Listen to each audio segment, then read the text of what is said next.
My name is Lieutenant J.G. Stephen Barris. I'm a helicopter pilot in the Navy, and we are stationed at Naval Station Norfolk in Norfolk, Virginia.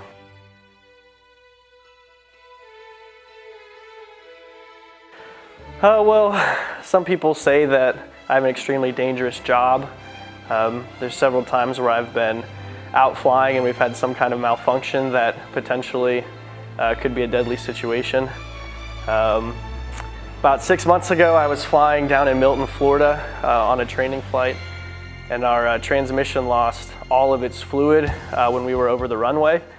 When you lose all the fluid in the transmission could run from anywhere from 10 seconds to 30 minutes. So if we hadn't had any other malfunctions on the aircraft, we would have been 4,000 feet over the water, but we lucked out and happened to be over the runway. And when we got back, it was a situation where I guess the instructor knew it was a lot worse than I thought it was, and he said that we were all lucky to be alive. So definitely a time when God played a role in that situation.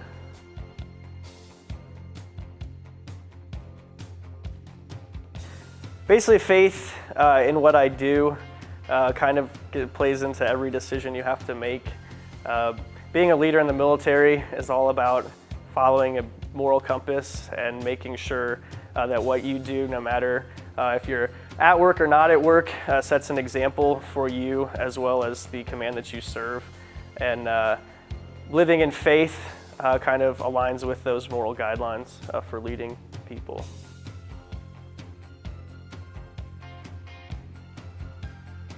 The biggest thing for me is when you make a decision, realizing that the decision that I make not only impacts me, but impacts all the people around me, all the people that I work for, and all the people that work for me. So when I'm flying an aircraft, I'm responsible for, me and anybody else that's in the back of the aircraft. There could be up to 12 people back there, so a decision that I may make could have an impact on everybody else as well.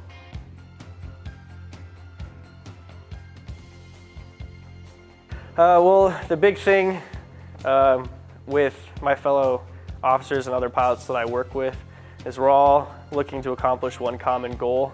So if there's someone that's struggling, it doesn't matter because I'm going to have to get in an aircraft with them anyways.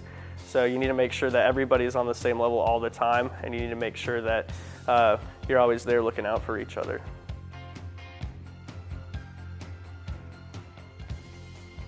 You can pray for our safety. You can pray that we make the right decisions in the people that we spend our time with and the people that we lead, as well as personally. You can pray for our family and in any upcoming deployments that we're safe and everybody at home stays safe and well as well.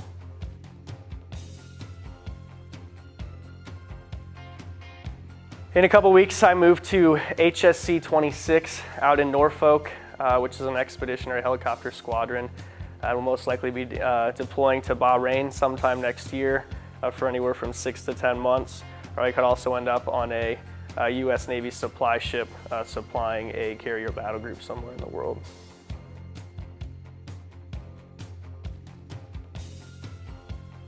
If I am deployed to Bahrain, I would be a land-based, basically a support helicopter. So when ships come over into the Middle East, we can fly cargo, passengers, anything like that out to the ships, as well as do SEAL transport and other personnel transport as well, and mail, if people get mail. They will not. They will be staying in Virginia Beach.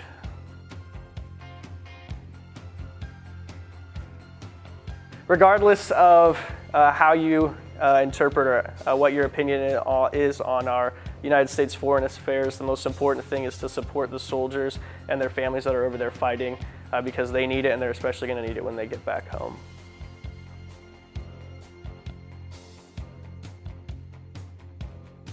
Just to continue to support them when we're overseas.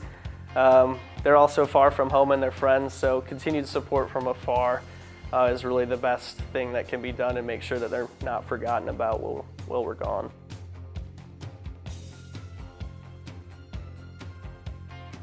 Family and faith, appreciate the support they give us, and it's a nice home away from home, especially for me. but it's a nice place to come back to when we're back in town. We love you.